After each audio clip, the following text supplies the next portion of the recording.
Let's take, for example, Shade, a young lawyer who has just been called to the Nigerian bar, was sent to the court to appear for the first time by her principal. On getting to the court, the judge insulted her for not having the case file. And because of this, Shade could not comport herself to handle the case further on that day. This is just a short story that I want to link to this topic. Don't put your emotion into the practice of law. There will be a lot of circumstances, a lot of things that may happen while practicing as a lawyer. The judge may insult you, your senior may insult you, the client may even insult you, but yet you still need to be in a clear mind to handle a case well. Hi everyone, my name is Mary and I'm a practicing lawyer in Nigeria. I've come up with this series from law school to legal practice to help young lawyers out there. Please do well to subscribe to this YouTube channel. Using myself as an example, during my second year of practice, I was being sent to the court by my principal to handle a matter all by myself.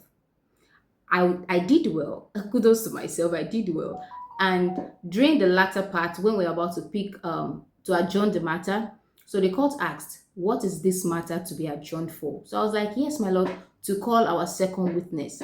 Unknown to me that the statements, the fact that I was given on the office that we have filed additional statements, there was nothing before the court. I guess it was being drafted and they did not file it. And that was just a firm that I joined recently as at that time. So the court was like, to call second witness, you only have one witness before the court. I flipped through my case file and I realized that truly that document was not filed, even though it was in the case file. So the court just insulted me like, oh, this is how you people handle other people's brief and make them to, you're not doing your job well as a lawyer. This is just a firm that I recently joined, and I only prepared to just take that witness. That was the only thing I did because I did not know, like I said earlier, that motion for additional witness was not filed. So the judge insulted me, and being an emotional person, my mood was just everywhere that day. The good part for me that day was that happened towards the concluding part of that case for that day. Imagine if that happened, let's say at the beginning, before taking my witness, I wouldn't know what my performance would have been. So I'm using this to encourage you as a young lawyer that no matter what happened, you should never allow your emotion to get the best of you while handling a case. Also, don't put your emotion in it like, oh, this case, I must win this case for my client. You need to put your best into achieving the result for that case. But don't put your emotion in the sense that you see lawyers sometimes even fighting with the lawyers on the other side because of a case. And I do tell people, like, you may be handling this case for this person today.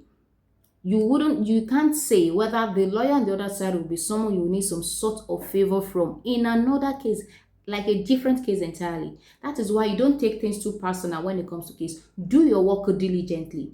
Give it your best, but don't put your emotion into it. Don't insult a senior because of a case. Don't look down on a junior or a colleague, someone of your same call with you because of a case. Just do everything you can do, but don't put your emotion into it. When you allow your emotion to get the best part of you when handling a case, it will be very unprofessional. You'll be unprofessional while handling that case. Also, you don't have a clear mind to even know what to do about the case. Another example that happened to me was that there was a time I handled a case for a client, and my principal was just like, oh, he was hungry, and he said a lot of things, and I was crying. Do you know what I did? I had to vent my anger on the client, which is very unprofessional. As a result of that, it is possible that did not happen actually, but it is possible for that client to be like, you know what, you don't have control over your emotions, and I don't want such person to handle my case. Don't worry about this case. I have to engage other. It is possible for such clients to be not getting the satisfied service from you, and as such might debrief you. Okay, might debrief you. So please don't put your emotion in whatsoever you're doing. Just give it your best, get the result that you want to get from that case, but